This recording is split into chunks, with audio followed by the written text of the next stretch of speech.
Welcome to today's episode of Disrupting Doctors' Careers. I'm your host, Dr. Bubbers-Jones, and we have a really exciting guest. Well, every guest is exciting. I mean, I don't invite non-exciting guests to this podcast, but today, I'm always excited.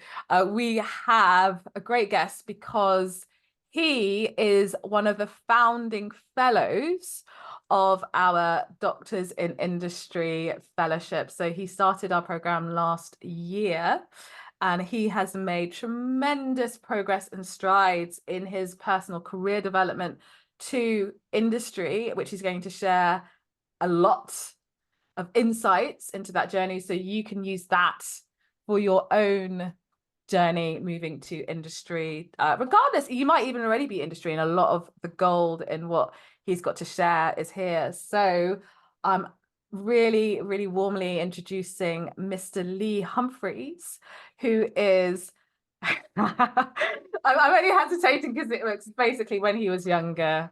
I'll let him share that story. Well, anyway, Mr. Lee Humphreys, who is an obesity expert, a bariatric surgeon, and specializes in working with pharma and health tech companies. He also is, I like to say, the Jack D of the art world, of the photography world, and everything else around it. He has got the driest, funniest humor that I've ever seen in a bariatric surgeon. I love it. But welcome, Lee. Well, thank you, Boehner. I'm not sure I can live up to that intro. But yeah, no, it's great to join you as a guest on the podcast, having first come across you via listening to this podcast when Hey, I oh was my God. starting out on my journey. So to a year and a bit later to have ended up as a guest. Hopefully I won't be the last guest you ever have because I wreck your podcast, but let's see how it goes. Oh, you're not going to wreck, you're just going to blow it up in a good way. In a good way. So I held back, which I don't know why I did, because when I first asked you, how did you want to be introduced? You shared a little story with me. So please do share that story. So you promised you wouldn't ask me this question. I didn't promise anything. So I jokingly said to you that I'd like to be introduced as an international playboy, which clearly from anybody that knows me is a complete and utter fantasy. But this does stem from years and years ago when I was asked by a careers advisor in school what I wanted to be when I grew up. And in my unfortunate way of not taking too many things in life too seriously, I jokingly said to her, I would like to be an international playboy. Which then led to me being asked to leave the room, and no further sessions with the careers advisor were scheduled for me. So there we go. I have not ended up as an international playboy. I have drive and ambition. I just lack funding. That's the reality. I always like to say, not yet.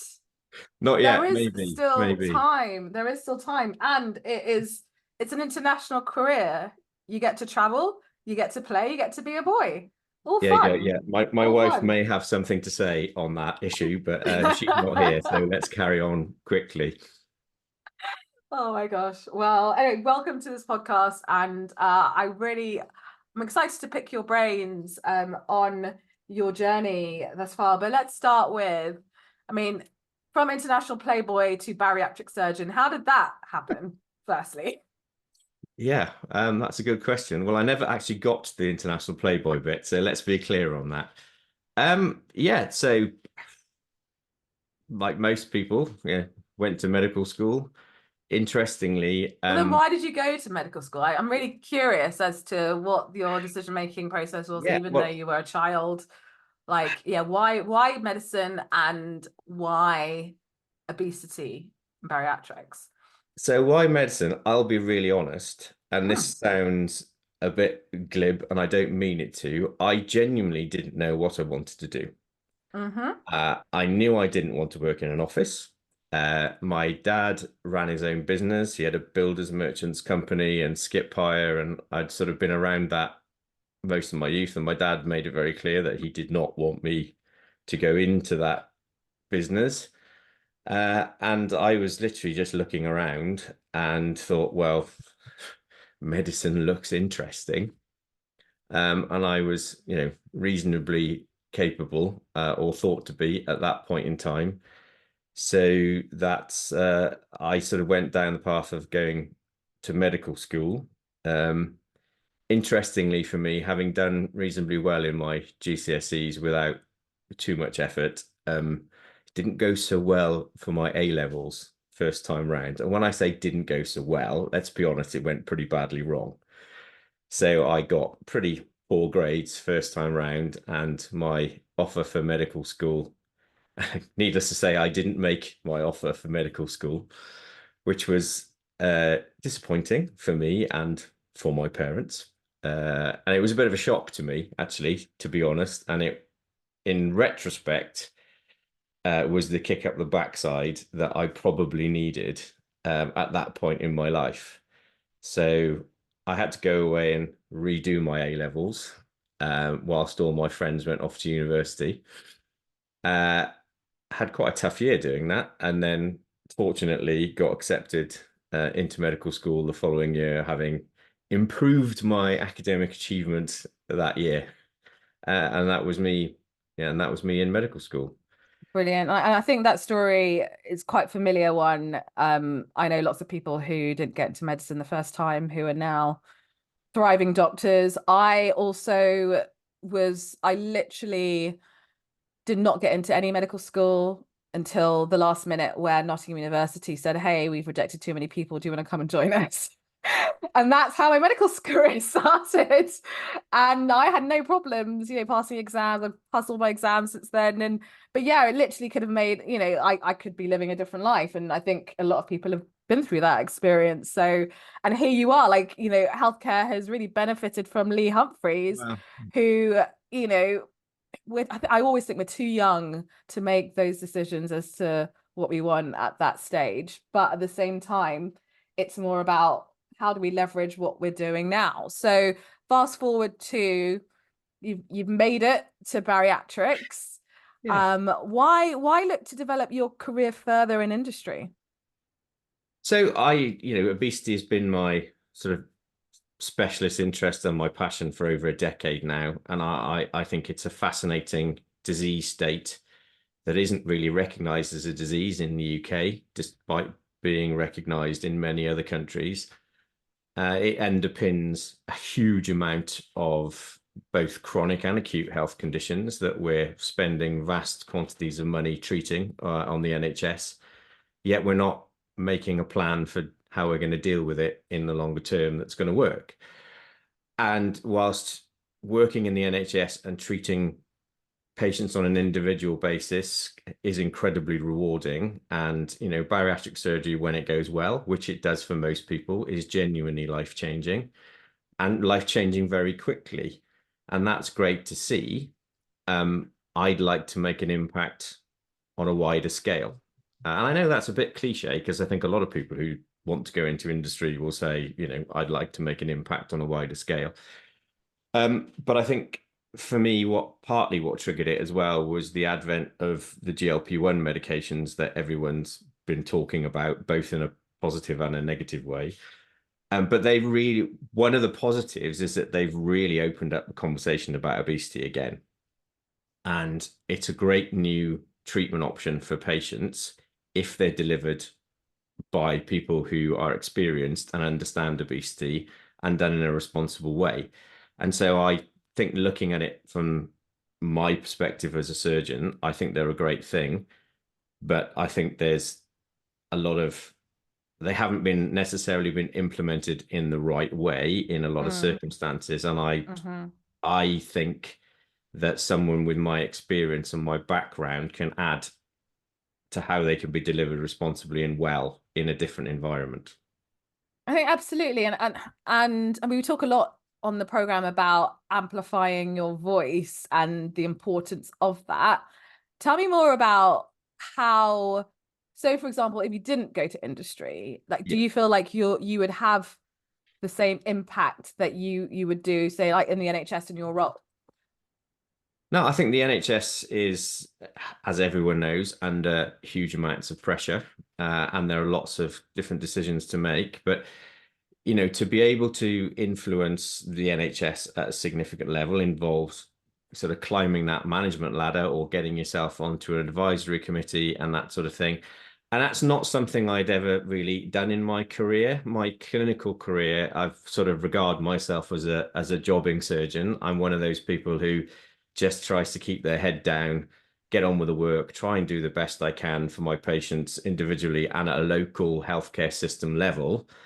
But I've never really been one who sort of jumped up and down and put myself forward for national committees and things like that. And that it would, in order to have that wider influence in the NHS, that's a route that I would probably have to go down. And for various reasons to date, that's not one that's been attractive to me. Okay. And you were talking about wider influence in the NHS. How about wider influence in healthcare and beyond? Why do you think it's important for you, or even doctors in general, to consider taking that leap, and what the impact is or the difference is in doing it that way?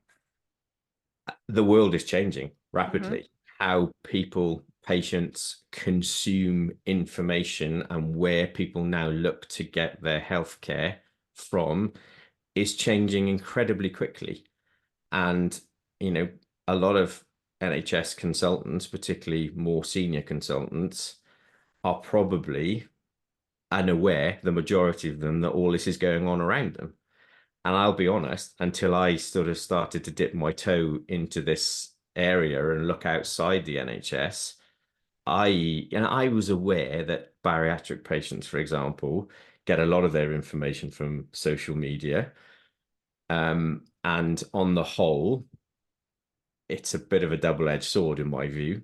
There is some very good content out there, but there's also some frankly dangerous content out there. And as a patient or a lay person, it can be incredibly difficult to distinguish between what's good quality advice and what's dangerous. And unfortunately, people tend to consume on social media from people who are popular, who have the most followers, who are the easiest to find. But Hmm. that doesn't Hmm. necessarily equate to people who are giving you good quality advice. I think that's an excellent point to make, and for doctors to realize that the most successful people that we see are they're just the best marketers. It doesn't mean that they are the best at what they do. They might be, but they might not be as well. And this is why we're seeing a lot more people say, like I always, Karen Rajan, who was also a surgeon. He's a Yeah, registrar yeah. level in the NHS full time. Don't know how he's doing it. Um, I know because he's at home with the dog when he's not at work, and obviously social media. 2 million followers tackling health misinformation. He's grown an international brand, apparently one of the most followed doctors in the world. And he's all doing that, but outside of the NHS, but still being employed as a surgeon in the NHS, which again is incredible because I mean I've talked about this with Karen about how you're living a double life in many ways, but what he's doing is tackling it in a way where he will be more effective than necessarily doing it directly under an NHS umbrella. Because as you say, you can be limited in your voice, you can be limited in the way that you do things. Even though a lot of people do value the NHS and value the information, they want people, not brands, right? Yeah, I think you make a great point there, and I think he's doing some fantastic work. I think the NHS as a brand is a very trusted brand, and I think you know I'm sure different people will have different experiences, but I can say from personally working as a sort of frontline consultant at the moment, the majority of my day is taken up with admin, firefighting, problem solving, and I just don't have the headspace or the support within the working environment to do something like this, to go to most NHS trusts and say, well, look, actually, let's get out on social media, let's do some high quality stuff to break down or fight some of this disinformation. I mean, mate, the trusts just don't have the capacity, the headspace, the money, or the time to think about that. So I think to do it well and to do it and get your voice across huge numbers of people like he has, you have to step outside and do that. Mm-hmm. Um, there is the danger, of course, that you need to do it well and you need to be credible. And he is doing it well and he's very credible. But there are, I think, particularly in the obesity space, if you go on social media now, how many people there are obesity experts? Thousands, thousands and thousands of them. How many of them have actually done formal training? How many of them have actually got a background in working with obese patients within a regulated environment like the NHS previously? A small fraction of those who are obesity experts on Mm-hmm. social media, and that's very difficult. And as you rightly say, the ones who have got the biggest following will often be the best marketers of Yeah. themselves, and that doesn't Yes. necessarily mean that they are actual experts, but people listen to them because they Yeah. have the numbers behind following them. Absolutely. And they do it because they are being authentic, or whatever their authentic brand, personal brand is, but people can relate to them. So this is the currency these days, and the world is changing as you described. So when I first started kind of leaving, not leaving, but because I haven't really left, I'm still a clinician, but not necessarily in the NHS. But when I started exploring industry as a whole, I realized that people didn't really give a crap about my qualifications. They didn't really know about whether, what qualification was in medicine, or what the different letters were in the alphabet after my name. They just wanted to know that I could help them, right? That was the most important thing for them. And I think that's really important to remember, like when you are developing your personal brand outside of the NHS, is that, the things that are valued and recognized in the NHS, that you've built your career on thus far, isn't necessarily the things that are going to help you to grow your reach and your recognition in industry.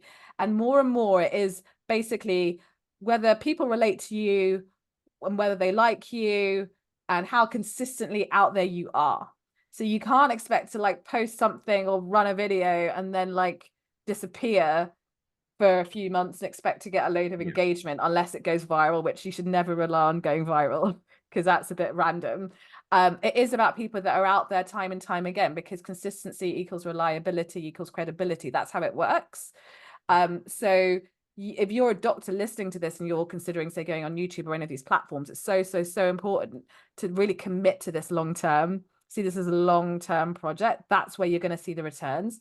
Going back to Karan Rajan, he's posted on his social media saying, "Hey, I've been doing this for like 5 to 10 years before I actually saw an uptick, and then I found my formula, and then I'm just rinsing it on all these different platforms." It took him ages. He didn't like just start and then went viral, right? And so there's always a journey before that. But he's leveraged that experience, but also leveraged his knowledge and his experience in the NHS. So, as a doctor, you are always going to be credible and valuable, but you've really got to leverage and amplify that using the tools, using the same approaches that people that don't have your expertise have been using.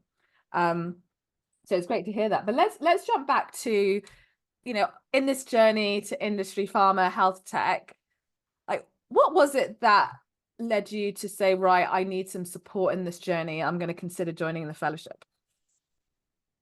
Yeah, so I had started probably about 6 months before I originally reached out to you. I had started to explore what my options might be outside. And I have a couple of good friends who I was in medical school with who have subsequently left the NHS, one sort of after about 4 years and one much more recently, and gone into pharma. And so I'd started by having conversations with them. And then I'd started sort of trying to figure out, how do I start this journey? And I read a few books and a few articles by people who had done it. And so I quite rapidly realized that I needed to do something very differently to what I'd been doing to get jobs my entire career. And I had never been on LinkedIn. Um, and I had obviously had a very traditional consultant type CV.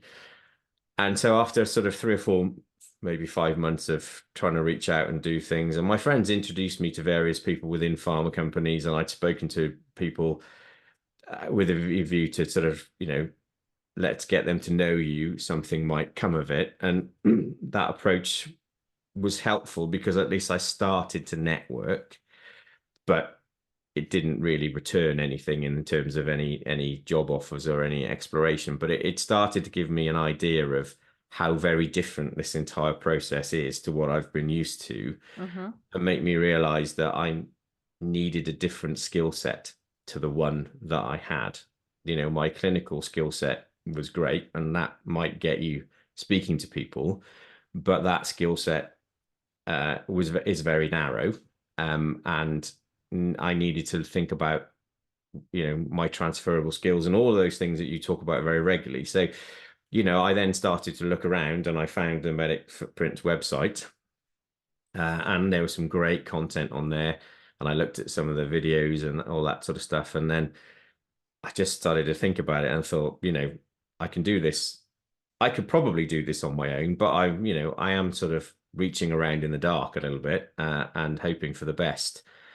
And I'm someone who is quite goal orientated, and I just thought, look, I've got a problem here. These guys have worked with people and helped solve this problem for other people. So actually, let's reach out, and that's how it started, really. Brilliant. And well, I mean, that's a very common reason why people join our program and fellowship. And it is about, yes, you could do this on your own. It will likely take you longer, it will likely be harder. And actually it's really lonely. It's a really lonely journey, right? And so having a community of like-minded, being the keyword, like-minded people, doctors around you to support you in that journey, to learn from. Like, I've made a ridiculous amount of mistakes, right? So you don't have to. Right? It's about learning from other mistakes just to save yourself from the hassle, but you're still going to make those mistakes.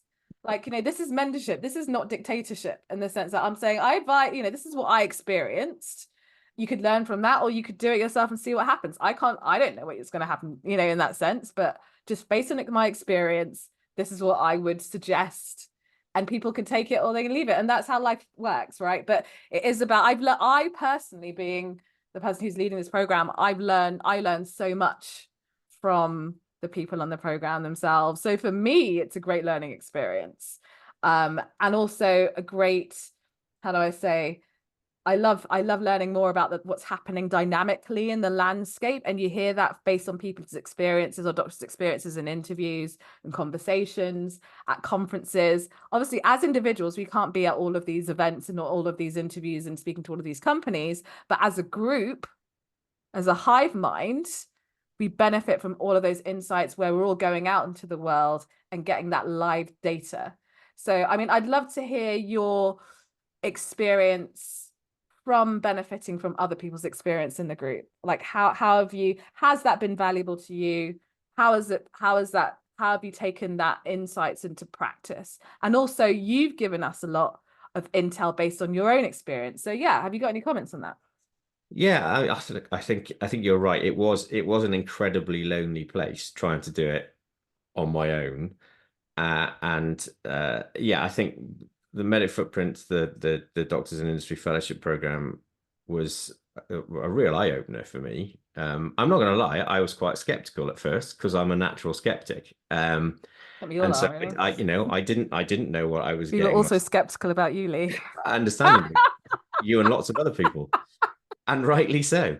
Um, but yeah, I didn't really know what I was getting myself into. But I think the community and the support was incredibly valuable, and having the mentorship of, look, this is where we need to start. And as you will vividly remember, LinkedIn was just something that Mm. I just could not.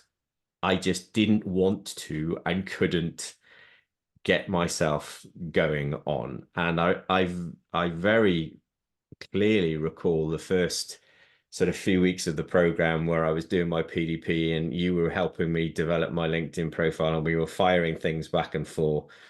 And I looked back at it a couple of weeks ago, to see where I started, and I'm almost embarrassed about some of the stuff that I put forward to you at the beginning. But it was incredible because within, I think, about 10 days, had gone from what I tried to start out with, let's be honest, was a steaming pile of manure to, to something that you really, really helped me craft to something that actually looked credible, made sense, allowed me to try and express what I was all about and where my skill set may lie. And I wouldn't have done that in that short period of time without the feedback and the help. And yeah, and being able to reach out to people and say, look, I've got this interview coming up. I've never done this before. You know, what do you think of this? That, yeah, for me, that support network was incredibly valuable. And I really, that's one of the reasons why, having now done the fellowship, being a founding fellow, I'm trying to help you. I'm trying to give something back by mentoring, some new people on the program. And I wouldn't do that if I hadn't found it valuable and didn't believe in what you're doing. So Great. I mean, I really value your feedback and insights. And at the end of the day, when people start on this journey, you do the best with what you know, right? And if you're not used to overcoming that social media blocker, I've been talking about it so many times in the last few days with individual doctors who have spoken to through mentorship. And it is a huge blocker because at the end of the day, I mean, I personally don't want to be on social media. I know it sounds surprising because I am everywhere, but I don't particularly enjoy it in the sense that it's a thing where it's quite gamified. You have to work to the algorithms. You've got to put yourself out there. But then, especially people like, I can't do what that person is doing. It's scary. But at the end of the day, we also had to overcome these same internal objection dialogues. But when you think about the bigger picture, and we do this in the masterclass, it's like, see these platforms, see LinkedIn, whatever you decide to use, as a tool and a means to get what you want.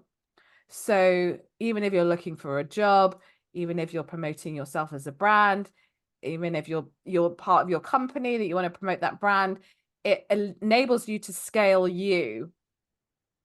And there's not many of any other ways to really do that effectively beyond going on TV. But again, like going on TV, it's quite fickle. If you manage to get like a media slot, like you come and you go, and then people forget about you quickly. But if people see you again and again and again, especially in your network, people remember you, people refer you. I've seen many, many doctors who have made just the smallest tweaks, like yourself, on their LinkedIn profiles, and then they get approached for jobs.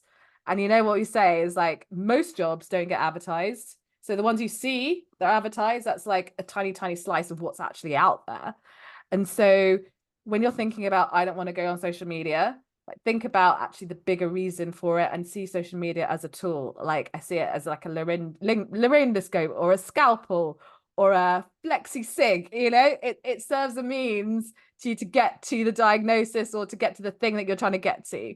And I find it easier to think of it that way than it is to actually just sitting on social media. And like actually, because I remember you going, like making your first comment and then your first post, and then like all of a sudden I'm seeing Lee Humphries everywhere, like commenting on Ozempic and your worst GLP-1s, nightmare. and yeah, and it's great because and this is over time as well. And actually, I wanted to talk about the time element of this program. So we see a lot of fellowships, especially the new ones coming out, that are like, you can get this done in like 2-3 weeks or maybe 3 months. But I mean, you've been doing this for over a year now. What is the benefit of time for you in this program? Well, I think, the LinkedIn thing for me, it took me, I think the first time I actually put a post out that actually got any traction and I thought, oh, I can actually do this, was when I started posting about stuff that I really understand and that I'm really interested in. I completely got everything you were saying at the beginning about what we've just discussed about how it's a tool and all of that, but I still couldn't. I found it was a chore. I felt like, oh, I've got to do this once or twice a week. And I'd started sort of putting stuff out there just because I felt like I had to do it. And it felt like work and I didn't want to do it. And then I started making some comments about things that, in the obesity world that I understood, that I was passionate about. And then I just realized that wasn't a difficult thing to do. That took me like 5 minutes to write and I enjoyed writing it. And then that started to get a little bit of traction. And then you sort of realize that actually, if you can keep doing stuff like that, and I still don't do it as often as I could do or probably should do. And I do tend to just comment on things that I'm passionate about or interested in. But it feels less of a chore than it did 6 or 7 months ago. And so it took me time to wrap my head around that. And it's taken me time. I mean, maybe it's an age thing, because as you know, it's been a long time since I turned 21. To get my head into this new world for me, and adapting to the completely different processes involved in applying for jobs, interviewing, building that different skill set, becoming comfortable talking about myself in a way that I was never comfortable about talking about myself. I've never been one who's been comfortable about selling myself, because you just don't do it on a regular basis. So the time element for me has been very valuable, because that stuff doesn't happen overnight. Absolutely. And because when Ona and I started putting this program together, it was really about, do we do this in a short space of time? And, we're all in the quick fix area where you buy something on Amazon, you get it same night. But in reality, life just doesn't really work like that, especially when it's about, like, in order to succeed, whenever you're changing careers, again, as doctors, we think, oh, we'll just get another qualification and then we'll be enough, or I'll just sort out my CV and then I'll be enough, or even I'll just sort out my LinkedIn profile and then I'll be enough. That's part of the picture, but actually most of it, and most of the struggles that we see doctors face is themselves, 100%. is their own internal narratives. Like I noticed there, you talked about your age, right? We see people, doctors who are like medical student stage or like early foundation years, and they say, oh, I'm not good enough. I should have, I need to finish my training and then I'll be good enough to move to industry, for example. And then we see doctors at the other end, or even further, saying, oh, I'm too old. There's so many different narratives and objections that we tell ourselves that really hold ourselves back. And then you talked about the confidence piece, which is another massive thing. Again, I see this in pretty much every doctor that I've worked with, including myself, by the way. And I think a lot of these objections, they actually, some of them do stem from our experiences in public sector institutions, like the way of thinking that you can only be enough if you have this badge or this badge or this badge. But I always say, you have enough as you are. Your identity is not just being a doctor. You have to think outside of being a doctor to really understand your real value. And if there is anything where you feel like you're missing a big gap, most doctors kind of miss the commercial bit. Yeah. Focus on the things that you already have, like the leadership skills, the analytics skills, the communication skills, all of those things, even the creativity. We had one of our fellows the other day who also is a musician. A lot of us actually are musicians, it turns out, and didn't recognize that being creative could also translate to being entrepreneurial or innovative, right? Because that also stands out. So yeah, I think you just hearing your insights is really valuable, because actually a lot of doctors share the same thing. I'm just mindful for time. I just wanted to jump on to getting into interviews, going through interviews, and how your approach has changed in the scope of the last year. So you've interviewed with a number of pharma companies and Yeah. health tech companies. Again, focusing on the mindset bit, how has your mindset changed based on your experience going through those processes? Yeah, so I mean, it's been an interesting, and it's been quite a steep learning curve, no doubt. And I think, Mm-hmm. one of the first things that I needed to appreciate was every interaction's an interview. And Mm. I rather naively, the first interview I ever had with the sort of the first stage HR person, I naively wasn't really expecting a load of questions. I thought it was just going to be a nice chat about, my background and where we are. And after about 2 minutes, I very quickly realized I was in an interview. So, that was an important lesson. And I've realized that, there are various stages. They can be quite long gaps between them, particularly in big pharma companies. The process is slow, which is still something I find incredibly frustrating. I think the preparation is key, but not just sort of preparing the questions and all that. I think understand as much as you can about that company, the role, trying to reach out to people who work within the company, trying to find connections that you might have, or mutual connections with other people who can introduce you to understand a bit more about the company culture and all of those things before you maybe even get past the first interview stage. All of that requires a lot of legwork, but it's really important legwork. And also, I think of late, which is not something I've ever done before, I've come to appreciate that the interview process needs to be a two-way thing. When I first started this, it was, I really like the look of that job. I must get that job. And there may be a few things about that job that are ringing a little bit of alarm bells with me, but I can ignore those because I really must get this job. And actually, I've realized that that's not the case.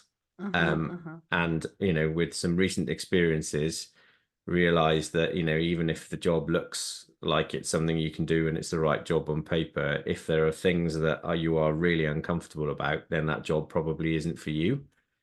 But that's a completely new mindset for me.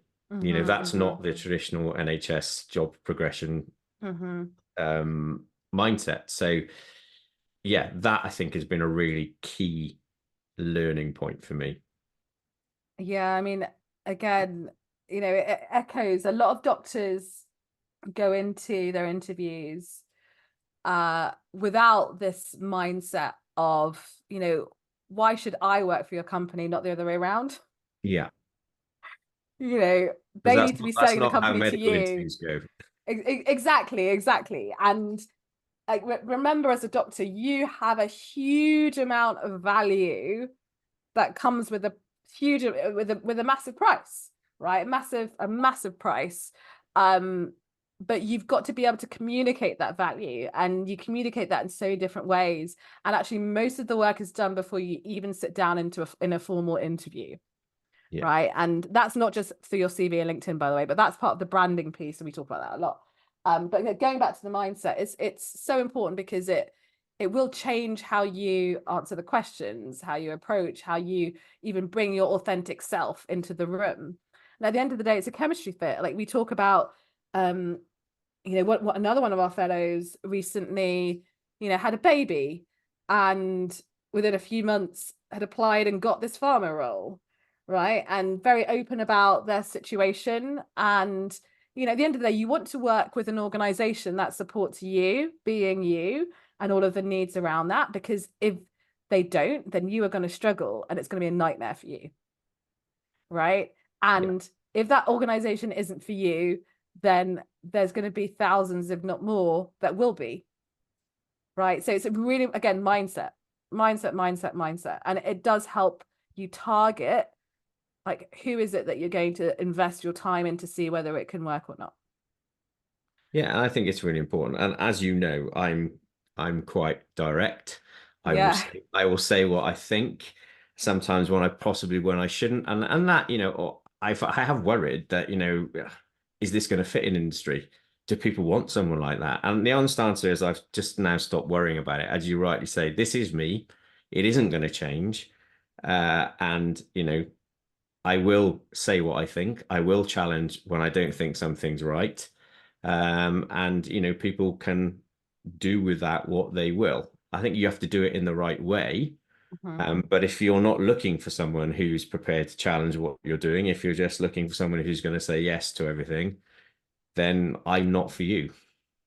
And you're probably not for me. But that's taken a while to get to that position. Yeah, it takes time. It takes time and experience to build confidence, like we are as doctors, right? How many years do we train to become consultants? That confidence doesn't come overnight.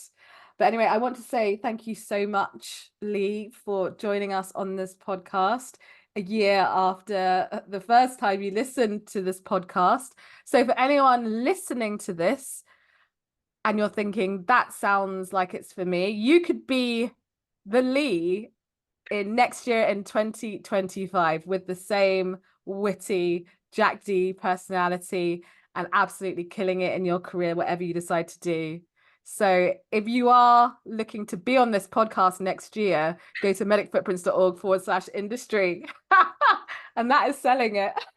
I'm going to say thank you very much and finish with a very cheeky plug for my own podcast, which I've started as part of Yeah, he's got a podcast as well. Can you believe? Look at it. this. Look at this. Me and two medical This is students what we do. beyond the scale, starting the obesity conversation. So if you want Yes. some high quality obesity resources, check us out on YouTube and Spotify. Thank you very much, Bana. It's been a pleasure. It's been a pleasure. And if they want to reach out to you, what's the best way of doing that? Yeah, just message me on LinkedIn. Very happy to speak to anybody. Brilliant. So if you're listening to this and you're at the end of this episode, you have to be a subscriber. If not, subscribe. What are you waiting for? There's a lot more juicy insider insights content coming away, and a lot more of that is also on our Sunday newsletter. If you go to medicfootprints.org, join our mission. Anyway, thanks a lot for that, Lee, and we are so grateful that you are continuing on the program as a founding fellow and helping thousands of doctors after you. My pleasure. Yeah, Thank you. brilliant.